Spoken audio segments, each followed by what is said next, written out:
welcome to the August edition of Nancy's Notions Wardrobe Builder. I'm Joy Mahone, and we are going to look even more dapper as we continue from our previous edition of learning how to create the tailored jacket to creating our very own custom waistcoat or vest. You're going to find this is a great addition to your wardrobe or anyone who you like to sew for. Now, you can use all sorts of fabrics to create your custom waistcoat. You can use beautiful tailoring fabrics or delve into some fun wool fabrics, use some printed fabrics, whatever you choose and whatever your look is that you're going for. Choose a fun fabric and jump right in. Well, don't forget to like and subscribe because you're going to want to be notified anytime a new video is available in the Wardrobe Builder series. Well, as far as notions, we are going to continue using the Gentleman's Wardrobe book, which if you followed along last month, you know I have fallen in love with this fun book. So check out all the projects.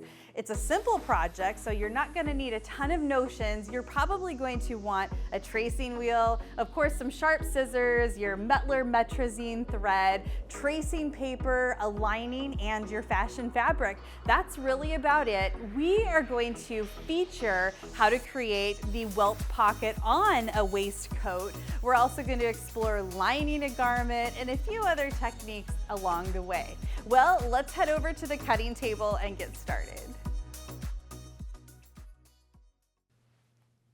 In our July edition, when we learned how to create the tailored shirt, we learned all about component sewing and kind of organizing the sewing process for more efficient sewing. And those same principles apply when you're creating your vest or waistcoat. Now, even though this is more of an accessory item and it's not quite as complex as a shirt, we can certainly apply those same techniques. This project is a lot about organization. So as we go through the sew along, you're going to find that I might be switching the order of operations a little bit from what is printed in our Gentleman's Wardrobe book. Now, they're not necessarily wrong, or they're just kind of some processes that I like to do in my own personal sewing, which I think breaks the process down into more of three main parts in creating your vest. So you'll see that as we sew along. What I recommend is watch this video, read the instructions in the book, compare the differences. I think you'll see that it's probably a good organizational structure that I've come up with, and then you can apply that to other patterns as well. It's just a more efficient way of thinking about sewing. Anytime you can sit down at a sewing machine and do a bunch of steps, whether they're in that sequence in your instructions or not, it just helps the process become more fluid and it saves time, which we're all trying to do in our sewing. Well, let's head over to the cutting table and get started. The pattern we will be using for our vest, once again, comes from the Gentleman's Wardrobe book. It's Vintage Style Projects for the Modern Man. Of course, I love shirts and vests, and so ladies, women can wear these designs as well as teens and youth. They're really for anybody who chooses the style. Well, the pattern comes in the back of the book, and we have encountered this particular pattern in our previous month's lessons when we did learn about the tailored shirt. It's a little bit of a different process, and I'm trying to kind of train everyone in a variety of patterns. So these particular patterns that we featured do need to be traced using tracing paper from the printed pattern to a tracing, and that is because when you get in here and open this up, sometimes the pattern pieces overlap, but they're all color coded. So it will take a few minutes for you to trace over top. I think the advantage to using this type of pattern is you have a great template that folds up nicely, and you can tuck in the back of your book and use other projects without destroying the original pattern, unlike a pattern envelope. We all know they never go back in the envelopes the same way. Additionally, you can create your pattern tracing, and then you have a little bit more of a hard copy. You can make this on oak tag if you want a real solid copy, but this additionally folds up very well, and you can tuck it in the envelope or in the book. You can make your own markings on here. And what I personally love, which is kind of unique to how I fit patterns, is that I can make any markings on the tracing I want, or I can omit any pattern markings that I also do not want. The nice thing about that is when you go to measure your body, and let's talk about fit here just for a moment on this pattern. In this lesson, I'm not going to walk you through how to adjust the fit on this particular pattern. We're really going to focus on assembling the design, but if you watch any of my other fit lessons and fit classes, you can easily adjust how a vest fits. The only thing I'm going to share with you is that you can adjust from your shoulder to kind of the apex area. And yes, even on men, they have a forward prominent apex area. So if you need to lengthen that or shorten that area, do so. And then from the apex to whatever length of vest you want, you can also lengthen or shorten that. And then you can determine how low you want this point to fall on the body. And then the width is fairly simple as well. So you have your apex area and then how much overlap and how far across the span of the front. You can certainly cut up through your pattern and widen that, or make that a little more narrow. And then also from this apex area out to the side seam. And then just follow those same measurements on the back pattern. Now, if you are making a pattern that's significantly larger than the sizes featured in our book, it's not difficult to adjust any of the outer edges. Do those vertical and horizontal adjustments, and because it's a vest, it really is going to pretty literally match your body measurement. So for across the span of the front, for example, where the button overlap is, you aren't going to want gaping, and you're also not going to want it to be too snug. So across this area should pretty literally just match your body measurements. And I like to fit the same way to the side, and then after I have the pattern fitted, I'm going to add a little bit of ease in the side seam area. So I always recommend make a quick pattern tracing of this out of muslin, and all you need to do is just do a quick side seam, a quick shoulder seam, stitch the darts up, and then just pin fit the center front on the body. It is going to give you a really great visual of how the final garment will fit, and if you need to modify any of the fit in the muslin, you can do that easily. The only other thing is if you're making your pattern significantly larger, you may choose to open up the arm's eye or the arm opening and potentially retrace the neckline. That's where creating this in muslin is going to come into an advantage. So nothing really too difficult if you've followed my other fitting videos, and make your tracing. Again, you can do your custom markings on here, which I love. We get all the rest of the stuff we don't need out. All right, well, we are ready to take a look at our fabric and get our pattern prep done and jump right over to the sewing machine. The fabric I will be using to create our sample in this lesson is a beautiful gray suiting, and we know from our Notions supply list that you can really create your waistcoat in all sorts of fabrics, from fun printed cottons to wool to suiting fabrics.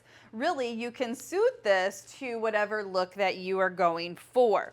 So we are gonna open up our fabric and cut out our pieces, which I have already done. You've seen me cut out garments many times in Wardrobe Builder, so I'm not going to actually feature that because our pattern really only features the front and back, and then of course we have a few pocket pieces and a facing. So very basic guidelines for cutting out a pattern, keeping that grain line consistent with the selvage edge of our fabric. So we're going to set this aside, and I speak a lot about component sewing and being organized in our sewing, and that is what we're going to do here. So the first thing we want to do after we cut out our pattern pieces is to place interfacing anywhere on the pattern that requires interfacing. And of course, that is something that you're going to do in any sewing project, but it's all about organization. If you do that up front, then you don't have to grab a sewing piece or a pattern piece and then go get some interfacing halfway through the sewing when you realize, oh dear, I forgot to put interfacing on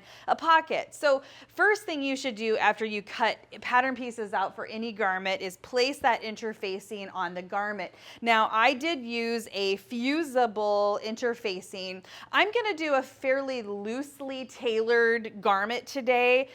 Waistcoats and vests are a beautiful garment, and depending on the depth of the look you're going for and how much tailoring, we may go in, if we were going to do high-end tailoring, we may go in and do some pad stitching and some additional interlining in here. We may put sew-in interfacing.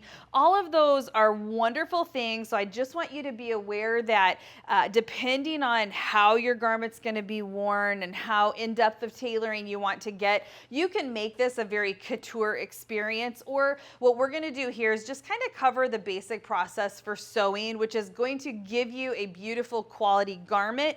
Just know that you can layer techniques, interlinings as you want to develop your skills. Okay, so I have fusible interfacing in here. My interfacing has a little bit of give to it, but the grain line of the interfacing runs vertically. So if we flip one of these pieces around, I made sure that the grain line of the interfacing, because this does have grain, runs vertically so that I have that on grain, that warp running with the selvage. That vertical up and down grain is going to be stable, which is what we want because we will be placing buttons, the button closure on the front, and it does provide some stability to the neckline, which if we didn't interface that or put twill tape there, it has the potential for stretching with wear and tear. So some of those, a little bit of planning as we go into our project, those things are just going to help us as we get further along.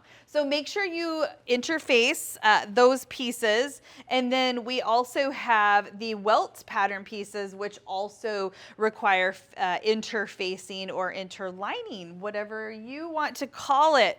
Okay, the next thing we want to do is address the darts on our pattern pieces. And I'm going to go a little bit out of order from the instructions in the book. What I want to do, and we've seen this before too in our dress in February, for example, is that we're going to go in, we're going to mark every dart, and we're going to pin every dart on all the pieces that we can. So when we go to the sewing machine, we can do that step on every pattern piece. So we are going to have darts on our fashion side of the fabric. So this is what you'll see. So we'll have a front dart there. We'll have a dart on the interfacing or the facing pieces. And then also on the back pieces that I have here, we're also going to have darts. Now your instructions have you address the front, set it aside, and then address the back. And that's where I'm modifying the instructions. We're going to get everything that we can done on all these individual pieces so that we can then just address joining the components. So let's go ahead, grab some pins. You are going to see me use some tracing paper. I'm sometimes going to use chalk. I'm going to use my point pattern tracer and transfer the markings over. I do want to be aware when I'm marking some finer fabrics like we have here that I want to use a marking utensil that isn't going to provide show through. True tailor's chalk works beautifully on natural fibers like we have here. So if I use this, I'm going to mark lightly and then the steam heat will remove that. It's not going to leave any residue. Additionally, your lightweight carbon paper is going to put a very faint line on there that will not show through. And I have been known to also use just a regular number 2 pencil lightly. And as long as those markings are inside your area of stitching, they're never going to show on the outside. So let's go ahead. We're going to mark all these and then we're ready to head over to the machine.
All right, well, we are at the sewing machine and we have a little pile of pieces here. It doesn't look like much, but we're gonna grab that and we're gonna stitch all of those darts together that we just marked and pinned. You can put as many or as few pins as you want to in there. As always, I'm using those magic pins. The regular length is a really good size. You don't really need to pin the entire dart. What I usually like to do, and actually in my own sewing, if I'm just sitting here not teaching, I usually just pin the either side of the dart, or sometimes I just put a pin right in the tip and then I have a little clip in the edge of the seam. So I fold it in half, kind of pull it taut. The dart usually will naturally form. Now, if I have some sort of contour, more so on like a woman's figure where we might contour darts around the bust line or other contours of the body, the dart shape might be a little different rather than a traditional triangle shape that we see. And so I may put more pins in there, and sometimes I'll use real small applique pins so that I can really pin, any subtle contours of a dart. So always keep that in mind when you're fitting and tailoring a garment. Those harsh straight lines, especially darts. I've got my little inverted V shape here. That's very standard on a pattern. So don't hesitate to contour these darts to better tailor and better fit your garment. I've pinned, this is the back piece. And so let's just take a look here. Because, pick up your own, innuendos that you will have when you're sewing, but sometimes there are things that we just don't think about. So in the organization of this pattern, I'm going to stitch the center back seam, which I have pinned here, and it just, instead of having two pattern pieces, it now allows me to have one unit. So that's the idea when we're sewing, is do whatever you can to a piece and join it to another piece before you make it into a bigger garment. So you're always doing as much as you can. That's called component sewing. Okay, so we are going to be using 5/8 of an inch seam allowance.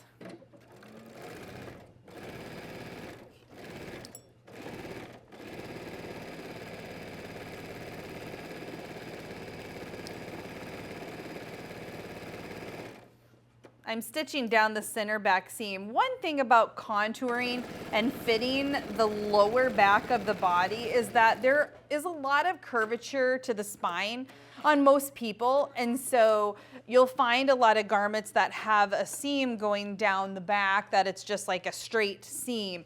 But this pattern has just a scant amount of contour in the lower back, and you may also pin fit your waistcoat so that it does also contour to whatever curve of your spine you have. It's not really a garment that needs to have excess going down the center back, so there's not really a visual advantage to having it hang away from the body. We don't want it tight and snug, but a little bit of contour there just makes it look that much more polished. Now you will notice on this particular design that I'm lining the garment with the same fabric. So what you're seeing here is going to be the lining of the garment, but you can use just your fashion fabric on the front and then use like slippery traditional lining material or a printed, really you can mix and match and use whatever fabrics you want.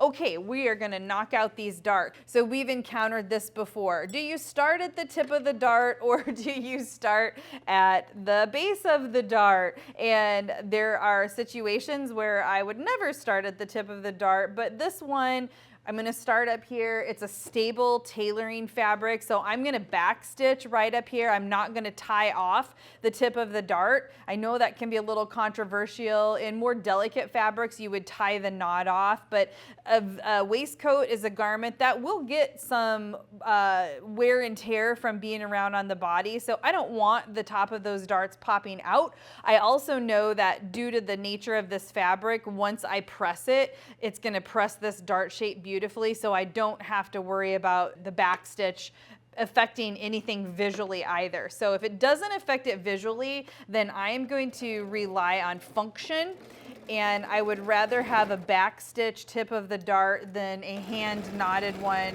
that may pop out. But of course, determine that based on the fabric you're using and how you're going to wear your garment. All right, well, we've stitched a dart there, and that's really all I need to do. So I'm going to knock out the rest of the darts, take this over to my pressing station, and then I'm going to press all of these. And a word to the wise, when you're pressing darts, the fat part or the base of the dart is always pressed toward the center. And so if this is our center back, let's flip this back over. And even though this isn't a very large dart, we're going to press the seam allowance of the dart, if we want to call it that, towards the center back. I'll press it lightly on the back, and then I'll flip the fabric over, and then I'm going to hit this with a great amount of steam and pressure so that it just makes that beautiful and crisp. If you have a better quality fabric, then don't hesitate to really press and heat and pressure, especially when you're using a tailoring fabric like this. You want it to look sharp. And so heat and pressure will make that beautifully. So let's stitch the rest of these, get them pressed, and then we'll roll right along.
All right, well, we are ready to do what I would consider part 2 of this pattern. We have portion 1, which is all about organizing, marking, sewing your darts and all the basic steps, and kind of prepping the garment to come together. So the main design feature of this particular garment is the welt pocket, which, if you've followed along in Wardrobe Builder, we've done a welt pocket in our Sasha pant trouser pattern back in March.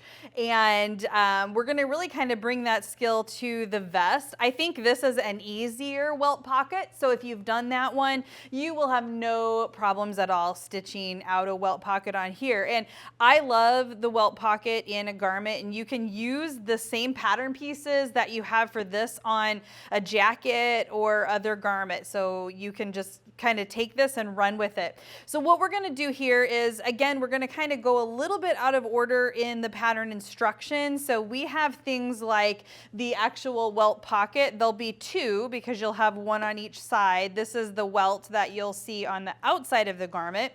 Then we have the pocket bag, and because it is a vest, it's a smaller size. So if you're going to take these pattern pieces and apply them to like a suit coat or a jacket, then enlarge this to whatever size you want it to be. The main thing to keep in mind is that if you lengthen the opening, you want to lengthen the welt the same amount. And We also have the back tie pattern pieces, which are not a part of the welt. This is going to go on the back of the garment, but we're going to assemble it in a similar fashion as we will the welt pocket. So I kind of throw this in this component section so that part 3 is joining everything together, and then part 4 is finishing. So really, by organizing the structure, and that's the cool thing about sewing, is that a lot of these steps that we do can be sewn out of order. So your pattern instruction guides, it's exactly what it says. It's a guide. So if you can do more things in one sitting, it just makes your sewing that more efficient without having to rush through the actual sewing. All right, and you don't have me talking about it, which makes it go that much faster. Okay, the welt pocket is all about precision in marking. And so we've sewn the dart on our front piece. So we're gonna have a left and right front. This portion right here will be where the buttons go down the front. So what I like to do is mark my pocket, and you could thread trace this if you wanted to do that. I'm just using chalk in this illustration, but as I alluded to earlier, if you're doing high fashion tailoring, which is very rewarding, and I worked in a men's tailor shop for about 6 years, and it was just really great seeing all sorts of quality of fabric. So if you're really high fashion tailoring, I would thread baste this. But however you mark it, make sure that the opening you mark here is the exact same size and shape as the opening on your pocket bag. Now, you can't see my markings on here, and even if we zoomed in, it would be so faint. I have kind of my my orange tracing line from my tracing paper there. And I don't want it really dark because I don't want that to show through or have some issues later. But that's going to be key. It's just the success of this is all about the precision. Okay, so what we're going to do is we are going to stitch around this pocket, and I'm going to shorten my stitch length, and that's just going to allow it to stabilize this opening a little bit more and also help us to not stitch past the edges. And we are going to do this on both sides, the left and right. And this is not something that you need to really worry about whizzing through as fast as you can, because you're just stitching an opening. And if you get going really fast, you might make it too big or too narrow. The angles might be slightly different.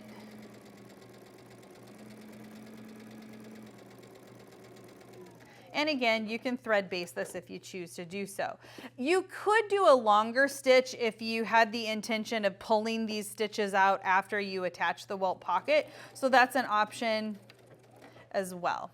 But if you mark them correctly and precisely, then these stitches are going to be stitched over top, and there will be no need to do that. You can at this point go in and steam out any of your steam markings, and see if I kind of tug on that. There'll be a scant amount of give to this fabric just because I don't have layers and layers of structure in there, but those stitches help to support that. So we're going to do the other side.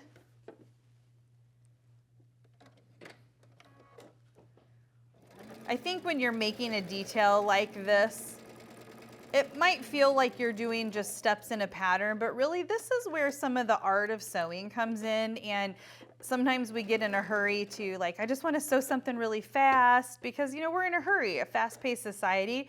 But taking the time, and it really doesn't take that much time, but taking the time to stitch out a detail like your welt, that's again the main focus detail of this design.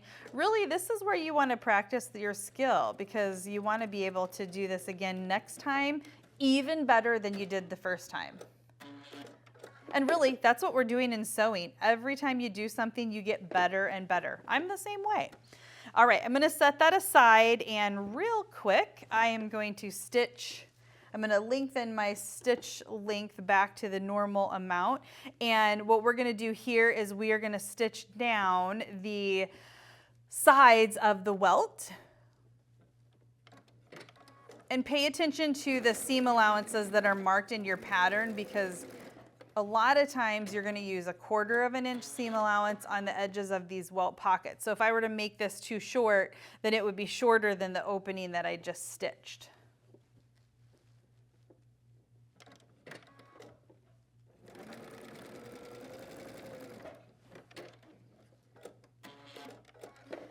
and I can clip the ends, flip this inside out. And it's a small piece, so I can run to the iron and press this right now, which I won't because I want to stay in my order of operations here. But it's not going to really lose its shape. So if I put just a couple pins here, that will hold the bottom edge together. And then once I finish the welt, I can go in and put a beautiful crisp edge on the folded edge. So we'll set that aside.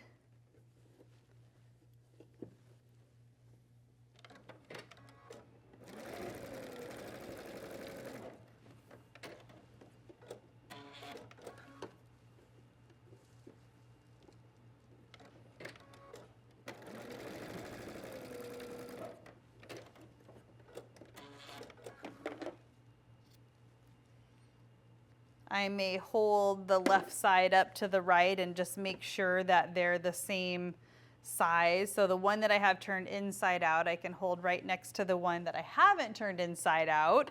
And all that should be extending beyond the seam is the seam allowance. So those match beautifully. And because I took the time to cut them accurately, that also really is why that turned out consistent. Nothing magic about that. Okay, so we'll put a pin in there. We'll set this aside. Then we are going to attach this to the pocket. But real quick, I'm going to grab these two tie pieces, fold them in half, and we're going to stitch down one short edge and one long edge.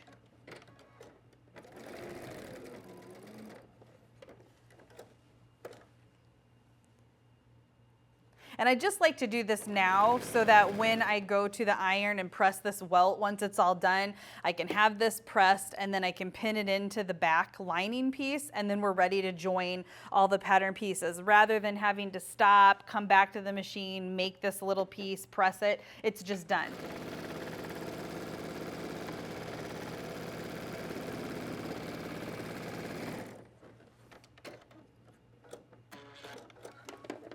So we'll clip the edges just a little bit there. And I don't usually trim out on, when I'm using self fabric, I don't usually trim the seam allowance down on this. It kind of faces and interfaces the inside of it, so I don't need to trim that. I will need to flip this inside out, so I'll do that when I'm at the ironing station. You can use a little point turner for that. Sometimes you can put a little string in there or a safety pin.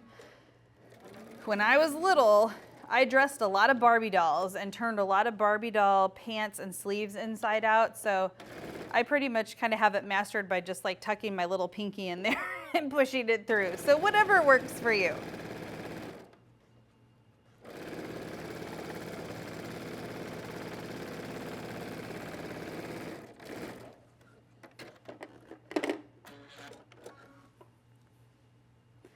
You'll see a lot of times in Wardrobe Builder, I am notorious for having all kinds of notions sitting right at my side, and so it's not uncommon for me to have 2 or 3 pairs of scissors here because I'll use different ones for different things.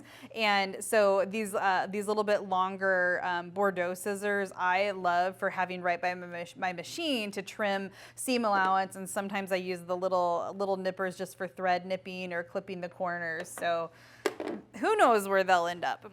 Okay, well, we are ready to stitch the welt down to the vest. So what we're going to do is we're going to take our finished welt. Well, the welt is this part, and then this is the pocket bag, but the whole unit's considered the welt. And we have the little edge that we have pinned together. It's unfinished. We are going to overlap that on the bottom edge of our basting stitching that we have right here. So you're only going to be using a 1/4 inch seam allowance. So if I were to grab a piece of chalk, oops, and I don't have one, here we go, at my sewing table. So if I were to draw on here a 1/4 inch line, and let me make a real dark one on here. There you go. There you go. So what would happen is the 1/4 inch seam line that's on this pocket should overlap that placement line on the welt. So that's where I'm stitching. I know sometimes it's a little difficult to see the exact placement. So you can pin this if you need to, and we already have 2 pins there from holding that together, so that saves us a step. And what I'm gonna do is stitch this down using a little shorter stitch length again, just so that it's got that real durable and secure attachment. The pocket corners, I usually go back and forth a couple times. That is an area that can have a lot of tension. If you're really sticking your hand in a pocket, you're gonna be pulling that on the fabric. So this is a great area with a smaller stitch. It just provides a little more stability. So here we are at the end, and I'm gonna go back and forth a couple times.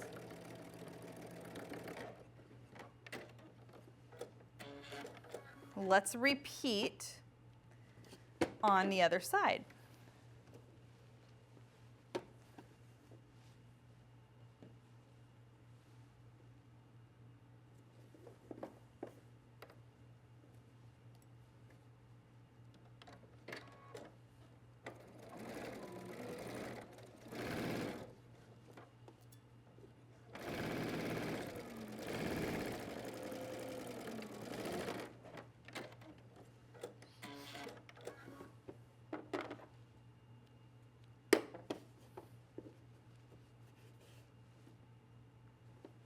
Okay, we're ready to attach the pocket bag, and I usually just kind of lift this up a little bit just to make sure that when I stitch that down, that basting stitch around the pocket isn't showing. If it is, I can either take a slightly deeper stitch, or if I need to move this up or down on the placement line, I can do that. Or if it's basting, I can remove that too. So we are going to take the pocket bag, and you should have your pocket traced out on there. And if I were to take my chalk here, and we're using gray, which is a little bit easier to see on camera than a dark color, but sometimes our chalk marks blend right in. So let's see if we can't make that a little darker. There we go.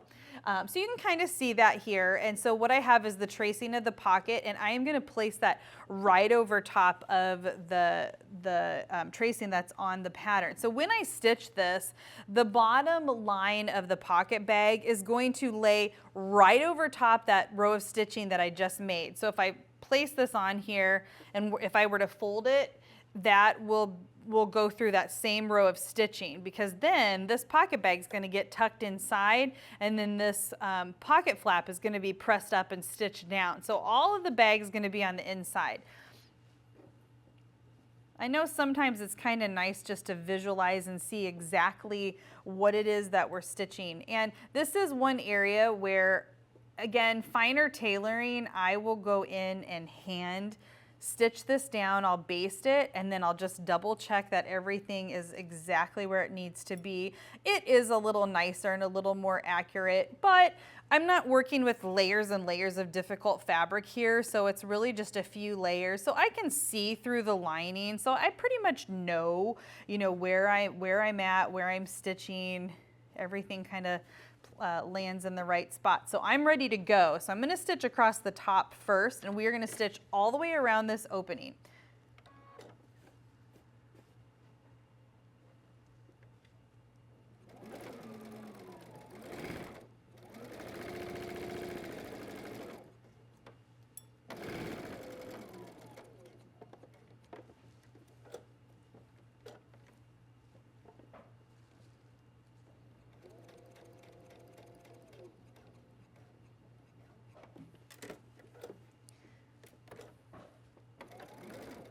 You'll notice in this pattern, and it's very common for the bottom edge to be a little longer than the top, and that's because when you fold the welt over, it's meant to overlap, so you don't have any opening here showing. So if you are placing this, make sure that you get the longer edge on the bottom.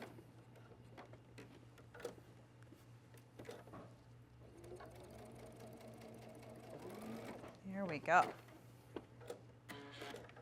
that looks great. We're gonna double check. And so I usually lift the sides and make sure that there's no welt pocket showing out on either side. So when you stop on this corner, you want to stop right where that pocket is. And I know it's just something you're gonna have to see on your machine nice and closely, but basically that side stitching of the lining runs just right next to that welt and stops right here. And as I mentioned, once this is folded up, it angles out just a little bit so it covers anything. And also when you stop right next to the edge, if we look real closely, see how flat this is right here? As you're learning to do this, you are probably gonna run into, oh, I got a tiny little pucker there. And one stitch length can make all the difference in the world right here. So you do not want this opening to extend beyond the welt, because once you tuck it in there, it's gonna create that little pucker. So it should land, again, right next on that. So that looks great. We're gonna check this side. That looks great. So what we're gonna do now is we're gonna cut this open, which can be a little scary. What I'm not doing is I'm not cutting the welt. I'm just cutting through the opening here. And we've done welts before, as I mentioned, so we're gonna clip right up to the corner. And this is why having that shorter stitch length makes a big difference when you turn this inside out, because as you clip to the corner, it's still very secure. If you've got longer stitches, then you run more of a risk, not so much that you're gonna cut through the seam, but that it just doesn't turn quite as precisely. All right, that looks good. And again, you can get right up next to that. Okay, so we've got our opening. The next thing we're gonna do, sometimes I'll go to the iron and I'll press that one direction and then I'll flip this down and press it. But otherwise, we're just gonna tuck this whole pocket bag in here. It will need a pressing, so we're not out of the woods yet. There we go. And you can kind of see if I hold this right here. And again, it'll need pressing. But once I press that, you can see how flat that, here, let me hold that right there. So if you look all around this area, that is flat. That is what you want. So then as we turn this up, and press that down. See how if I hold that, and I've not even pressed this, but there's no puckering. You have a discrepancy in the weight of the fabric because you've got layers of this welt, which has interfacing in it, and there's a single layer right here. And that's why in finer tailoring, if you have a single ply fabric, you're probably gonna have an interfacing or an interlining or something on backing this main fabric so that you're not having, here, if I can kind of make one of these puckers. This is kind of what I'm talking about. Okay, so just practice that and you'll get better and better. And then see if I hold that on both sides, it's gonna lay nice and flat. Okay, and I'm just holding this here because I haven't pressed it, but if there was a pucker there, I couldn't press that pucker out. All right, well, enough on that. Let's take a look at this on the inside. We're gonna pull all of these pieces through and we're gonna stitch the pocket bag shut. And you can do all of this and do a final press at the end. So what we're gonna do is we don't wanna catch anything but the pocket bag.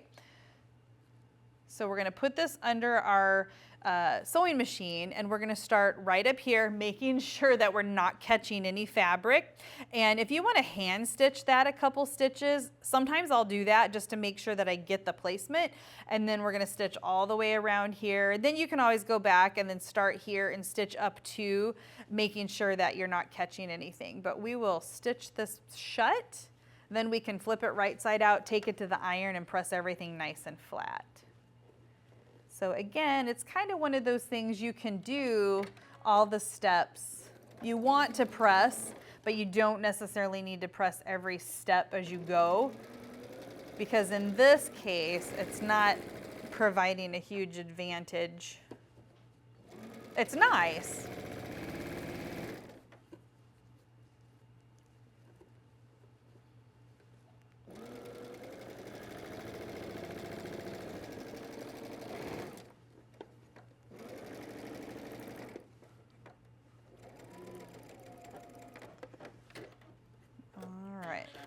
So we flip this over, and again, we're going to need to press this. So we'll go to the iron, and I usually will press this edge, and then I'll press the lining, and then I'll press the pocket bag nice and flat, and then I'll flip this up, And as you'll see here, if we kind of hold that nice and smooth, because I haven't pressed it, then we'll come back and we'll stitch the sides. So let's go to the iron, get that nice and pressed, and we will have created our welt pocket. All right, well, we are in what I consider part 3 of creating our vest, and that is joining these pieces together, which I have here on my cutting table, into the vest unit. So the first thing we want to do is we want to address the back pieces, and up to this point, I have 2 back pieces. One is the outside and then one is the lining, and they're the same because I'm using the same fabric. So at this point, it doesn't matter which one I grab. I am going to attach the ties, and I have a placement line on the back marked. So we're going to pin that in place. And as I mentioned earlier, isn't it great that we can just grab these ties at this point? We don't have to stop our order of assembly to put them together. So we're just going to anchor these into the side seam. If you want, you can take a pin or a safety pin. Sometimes I'll do that and anchor these together just so they don't accidentally get sewn into the garment as we're joining the lining to the front. Whoops, there we go. I'll get that under there.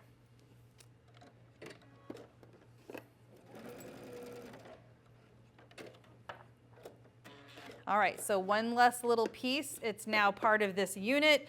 We're getting as close as we can, joining all these pieces together. Now, I did not forget one step that was mentioned much earlier in the pattern instructions, and that is stay stitching. I just usually wait until this point to do it. You can do it in the beginning when you're attaching your interfacing. It's just one of those little elements at whatever point you want to do it. Prior to assembling the pieces, you can do that. So we are going to stay stitch the neckline edge of the garment. And that's just using a longer stitch length. And that's going to allow us just to put some reinforcement stitches on the neckline so that it doesn't stretch when we're sewing it. And you can do that on the lining as well as the fashion side of the garment.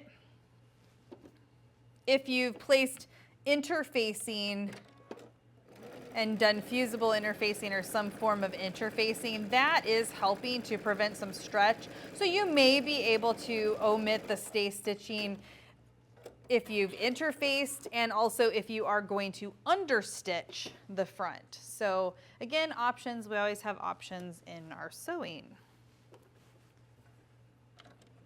You could stay stitch the arm opening. I don't usually do that because it's a bias area anyways that we potentially will clip, so I'm not as worried about that stretching because it is very circular and it's meant to have some give for the arm anyways. We certainly don't want skewing of the arm's eye, but it's not quite the same as the neckline, which really runs on a great diagonal bias. Okay, well, we are now going to take the shoulder seams and stitch those together. So I am going to take what is now the lining. So here's the back, and then I'm going to take my 2 front lining pieces. And how do we know the difference? Well, the lining will be the pieces that do not have the welt pocket stitched to the front, and then on the back piece, it is the piece that does not have the tie stitched to the side seam. So as I grab these pieces, and we know which is the lining and which is the front, because as I mentioned, the lining will have the tie on the back piece and then the pockets on the front, we can attach the right sides together and pin these shoulder seams. And I just usually sit right at my sewing machine. You see that a lot, and I'll pin or lay these out. So you don't necessarily need to run back and forth to your cutting table on some of these smaller areas. You certainly can, but I think for shoulder seams, you can sit right here with a pile of your fabric. And what you can't see is to the left of my sewing machine, I have a pressing station, and to the right is where I cut things out. And so it's kind of like in a nice line. And I know everyone's sewing studios are set up slightly differently. But if you can have your iron kind of close to where you're sewing, if possible, then if you do need access to it, you certainly can do that easily. All right. Make sure my stitch length is back to normal stitching, and I am going to do the shoulder seam. If you have a fabric that has a lot of stretch to it, you can put some stay tape or twill tape in the shoulder seam if needed. There are, of course, always those things that we can add to our garments as we're constructing them.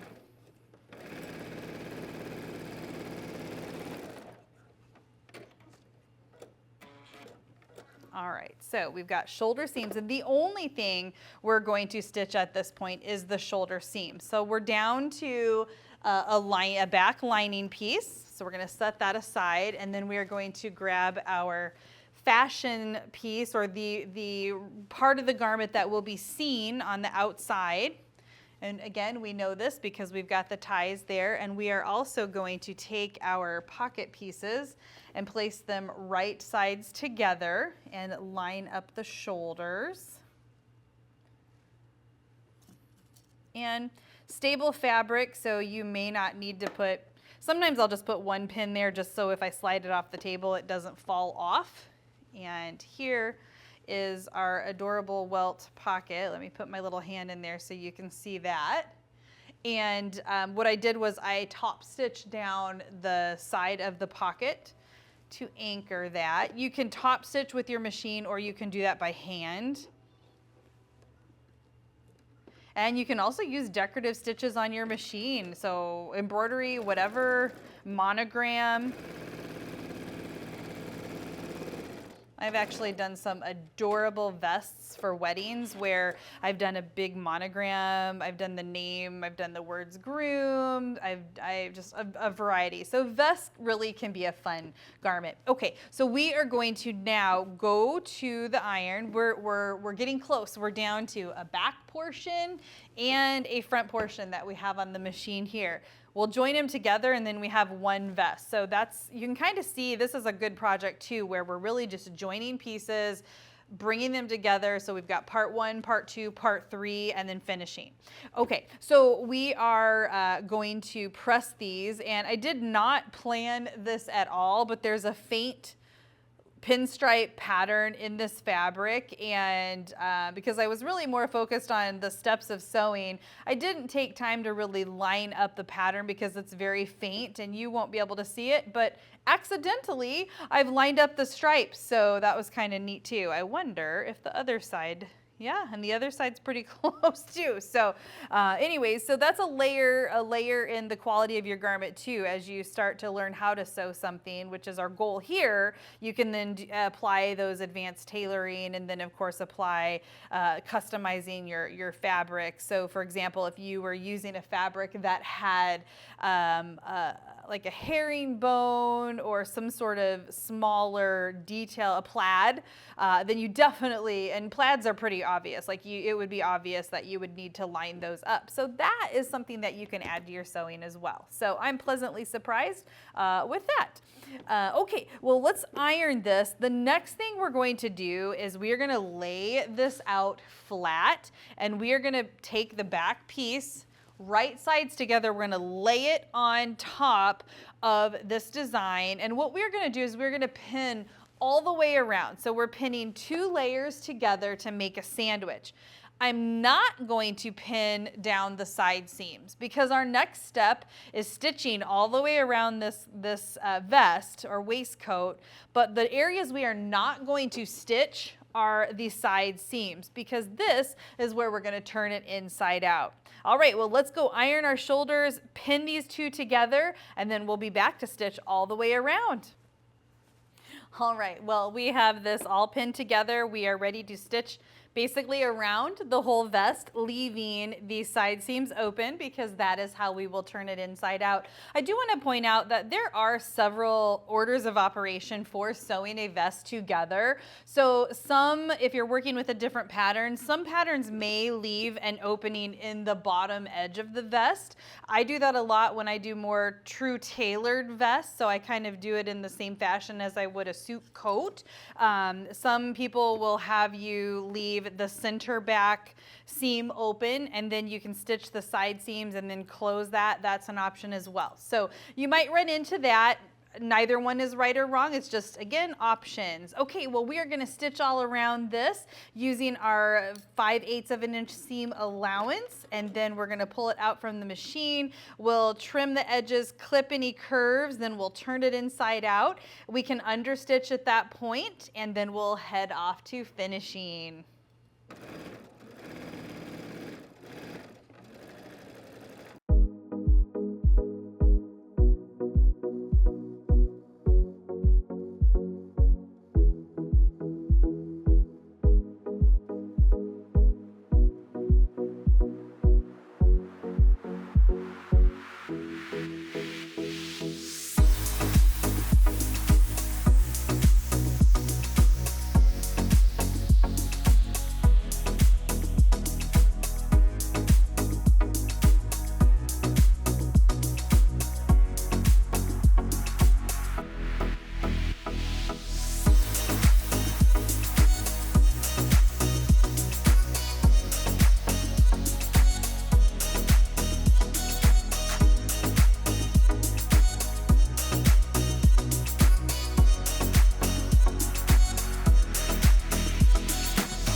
We are on the home stretch. We are ready to do basically our finishing of our vest. It's really exciting. Here's the front panel, and we've got this nice, beautiful turned under edge here. We are going to stitch the side seams together. Now, I mentioned in our previous step that there are a few orders of assembly.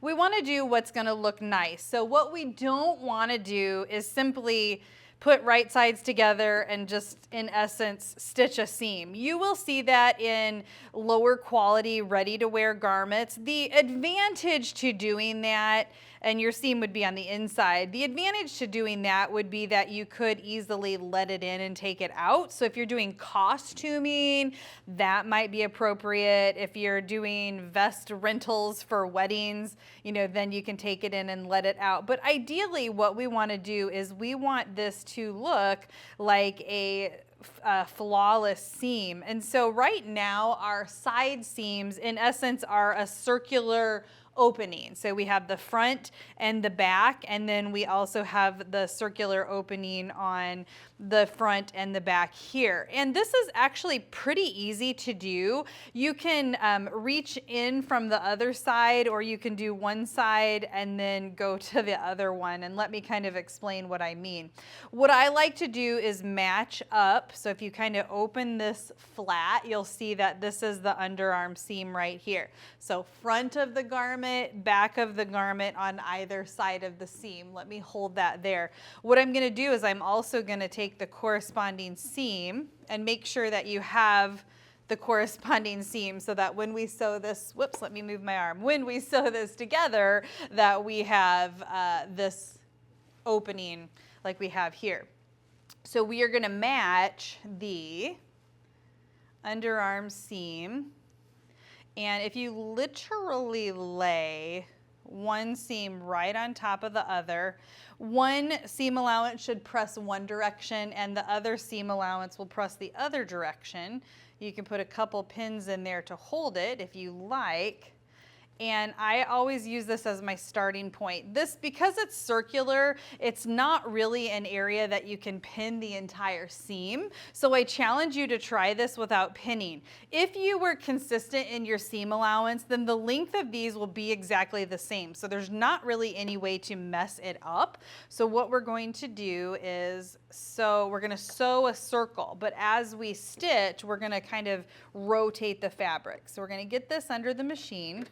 And again, as I mentioned, I like to start on that underarm seam because I can line it up and use it as a point of reference. And what I'm going to do here is stitch a few inches. Then I'm going to stop.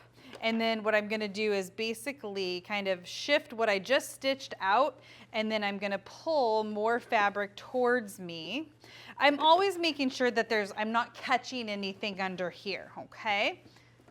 So we're going to lay the top one down, stitch a little farther, stop, and then I'm going to grab, making sure also too that we're not going to catch the tab for the tie on the back.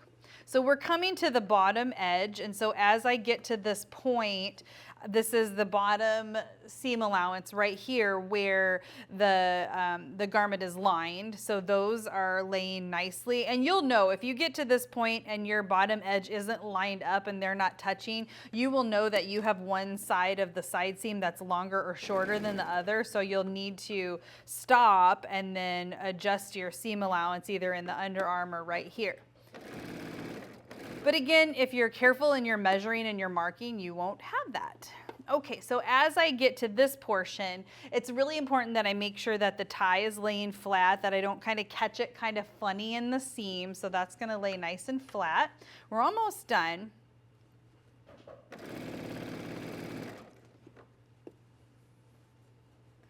What we're doing here, actually, you will run into this kind of manipulation of the fabric in alterations, in lining a bodice. There are just a lot of times that this occurs. And you will not be able to, and see how this is starting to kind of close up here because we're in essence kind of sewing this into a tube. So go until you're comfortable stitching. Let me go just a little farther. And if you get to a point where you just cannot guarantee that it's flat underneath, because I'm going to hold this. So kind of see how that looks like it's all bunched up right there. All right. So now what we want to do is we're going to flip this out. And here, if you look real closely, I'll need to press that. But here's that bottom edge. So see how beautifully, there's a little wrinkle there, but the intersection of the seams forms a perfect cross section. And that's just because I measured accurately. And then we started at the top, so it does the same thing at the top armhole or arm opening. So what we still have is a portion of our garment still is not stitched together. We can see that right there.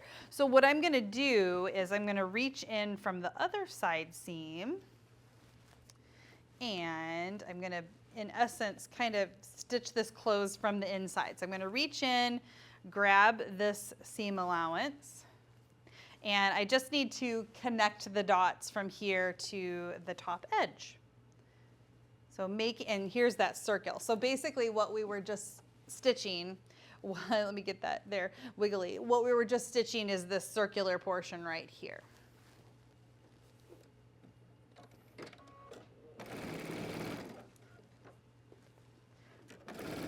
Some patterns will have you just stitch these closed by hand.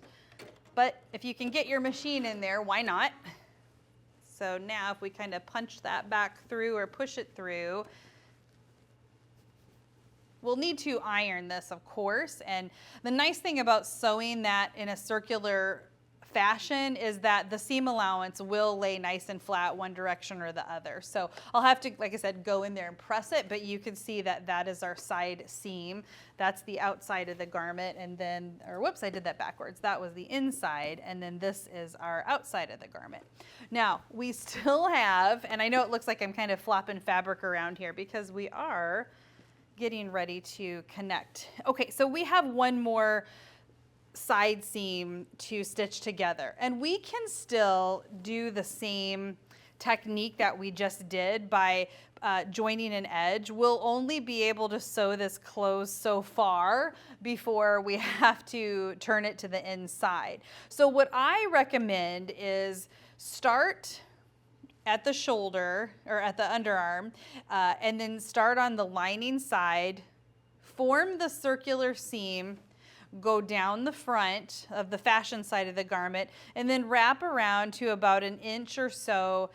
So you're gonna leave the space between my fingers open on the lining. So we're gonna stitch around there, and then we can turn the garment right side out, and then we will hand sew the lining closed on the inside of the garment.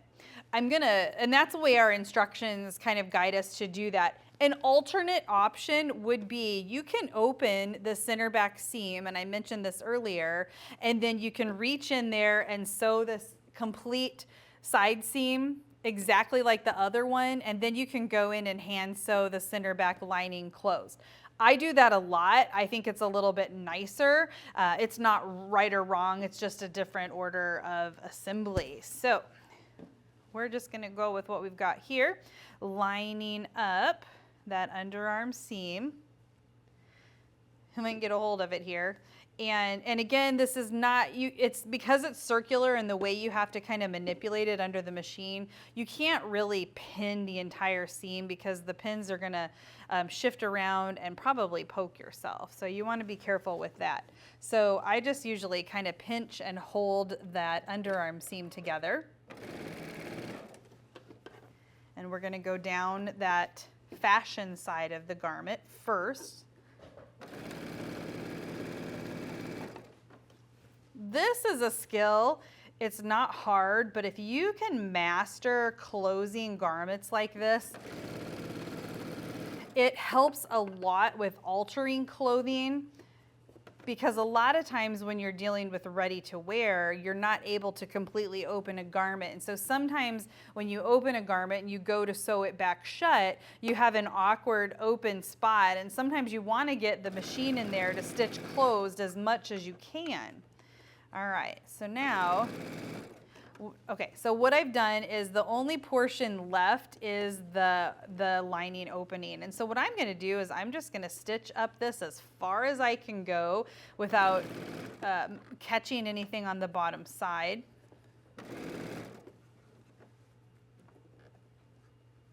It does take being able to use the dexterity of your fingers right here to hold this. And this might be a difficult manipulation for some, and so if that's the case, then just stitch as much of that as you can. But here you will see that as I and I'm just tugging so it's pulling the seam allowance, and let's get this under the machine. So all we have left on the seam here is this portion.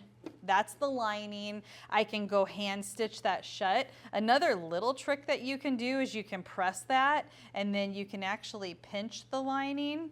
And if you grab the lining and only the lining, you can actually top stitch that shut. You will see that done on a lot of suit coats. So if you go find, raid your guy's closet or maybe your own and open up a sleeve, like just flip the garment inside out, you will see a lot of sleeve side seams stitched this way. And so if you're wondering, hey, how did they stitch that garment shut because you can't find the opening, a lot of times it's in the sleeve lining.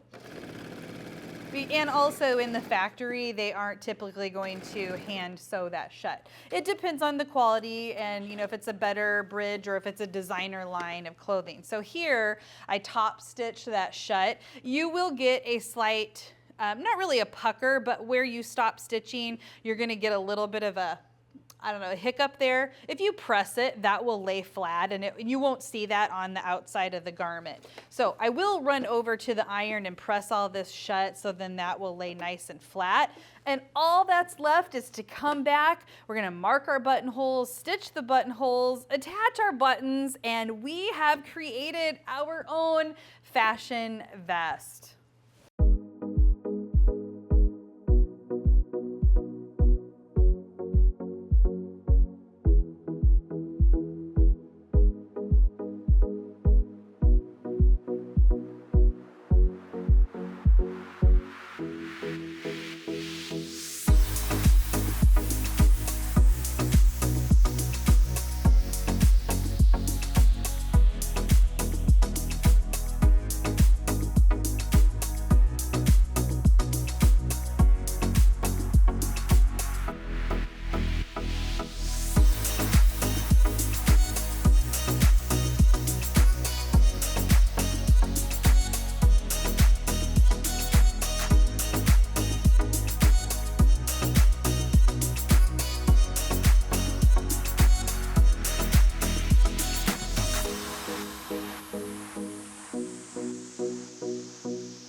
Thank you for joining me in another edition of Nancy's Notions Wardrobe Builder.